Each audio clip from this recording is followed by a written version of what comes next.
Good day mga boss, meron naman tayong bagong receiver na dumating from Lanao del Norte via LBC Express padala. Ito po ay receiver sa Yamaha NMAX version 2 na nawala ng code, nawala ng remote. So walang magawa si boss kundi ipadala lang dito sa Cebu para dito lang gawin ang retrieval of code at pag-program ng bagong remote. So shout out sa iyo Sir Odin from Lanao del Norte. Salamat sa tiwala sir sa ating service sa Remsfix Garage.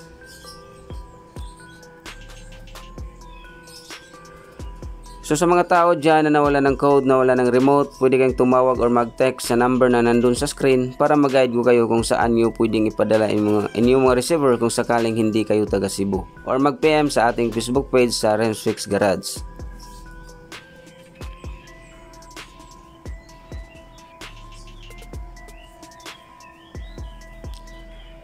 So ito na po yung receiver ni sir sa kanyang Yamaha NMAX at yung bagong remote.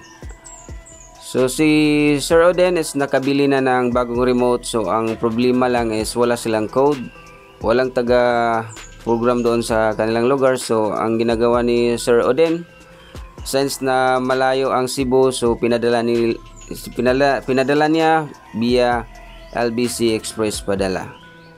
So ito na po yung receiver at na-access na natin ang board. So mag-pin out na tayo para ma-retrieve na natin ang nawalang code at makapag-activate tayo sa bagong remote. So ulitin ko, kung hindi kayo taga Cebu at nawalan kayo ng code, nawalan kayo ng remote, pwede kayong tumawag or mag-text sa number na nandun sa screen para mag-guide ko kayo kung saan nyo pwedeng ipadala inyong mga receiver kung sakaling hindi kayo taga Cebu. Or mag-PM sa ating Facebook page sa Remsfix Garage.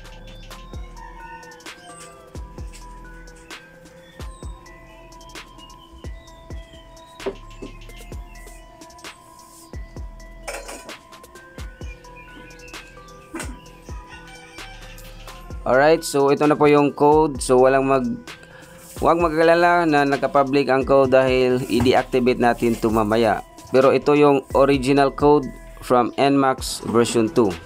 So ang gagawin natin, mag-activate na tayo sa bagong remote at hintayin na lang natin na ma-input lahat ng code para maging successful po yung pag-activate natin sa bagong remote.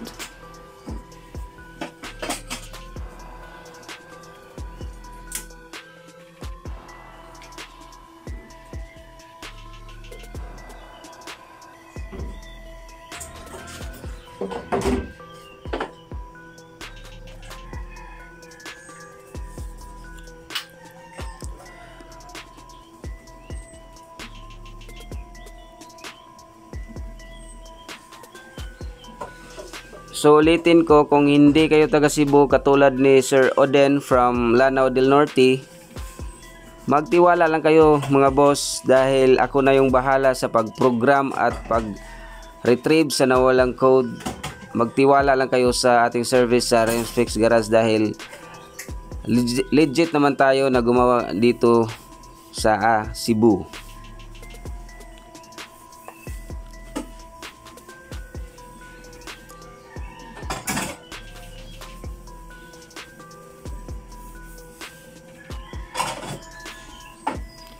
Alright, so nakita natin successful po yung pag-activate natin sa bagong remote. So ang gagawin natin, i-check natin yung synchronization between the remote at sa receiver. Alright, so good registration between the remote at sa receiver.